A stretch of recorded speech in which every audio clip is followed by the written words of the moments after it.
So last week, there was an article published on law.com. It's from a local law firm that was hacked, and it's pretty significant when you start to realize what the exposure is to a cyber breach. It's not just the criminals taking your data or your client's data. What happened here, and I'll read the article, is a New Jersey law firm was targeted as a data breach, and so they now face a suit on behalf of the individuals whose personal information was targeted. Simple speak, their clients decided to sue them because the firm that they trusted their data to was hacked. The Wakes group of Whippany discovered suspicious activity on their network.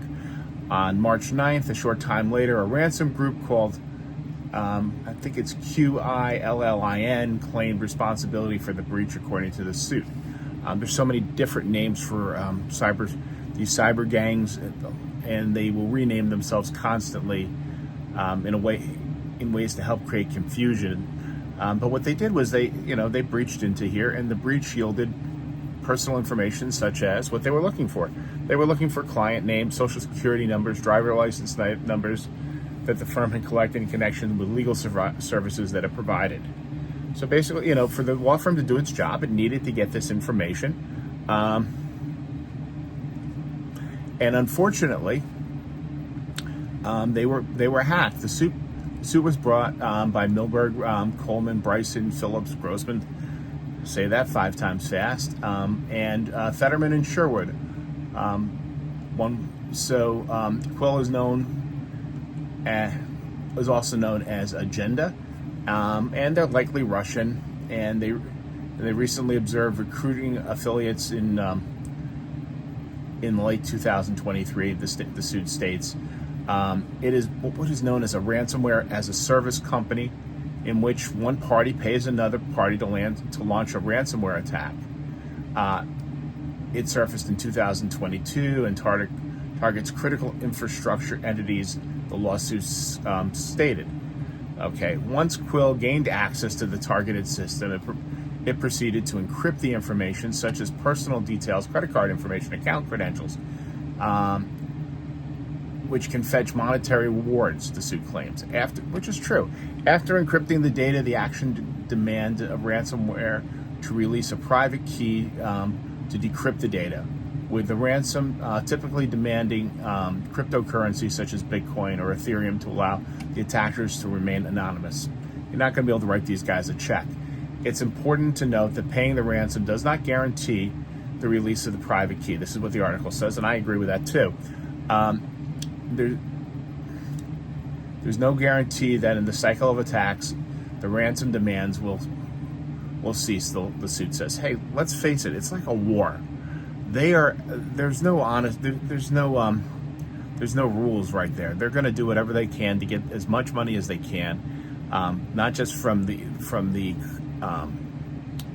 firm, but also potentially from the people whose names they have gotten, their clients."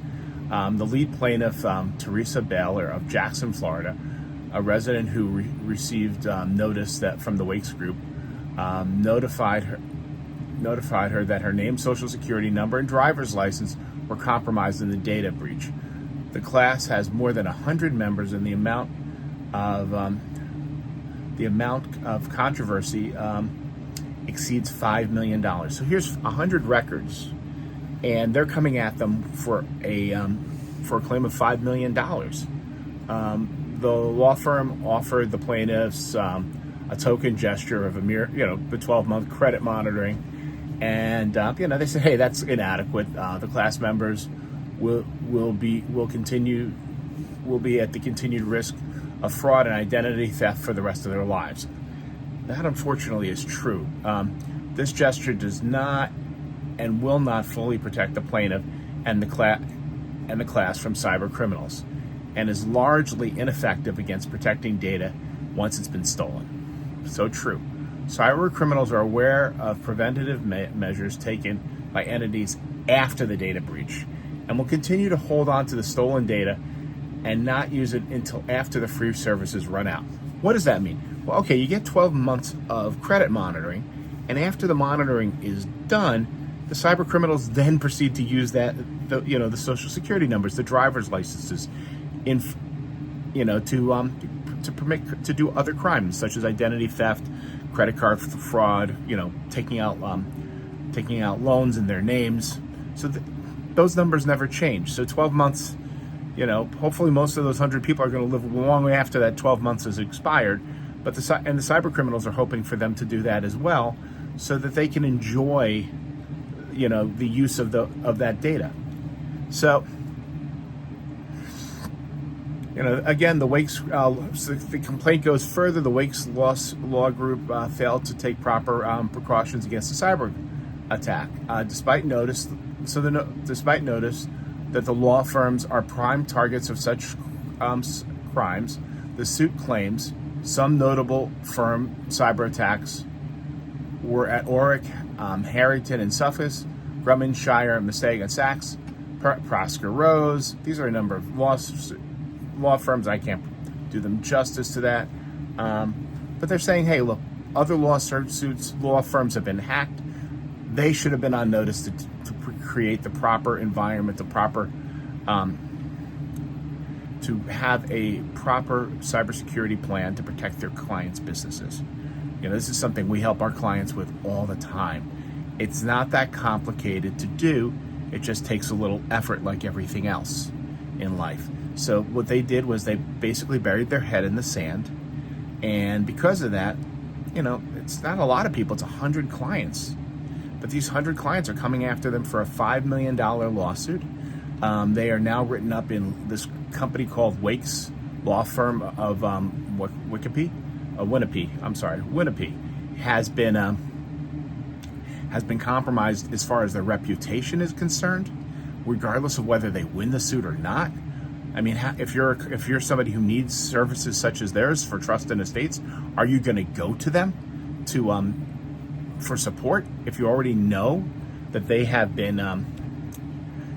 already been compromised? So this is one of the other things that happens here, and it's pretty devastating to the reputation. And with a proper cybersecurity plan, we could have reduced this. It would have also made them not just, they may have been hacked, but what they wouldn't have been, or possibly would be, the victims of a lawsuit. They could demonstrate that they are taking the proper measures, and that would have reduced the risk of this incident.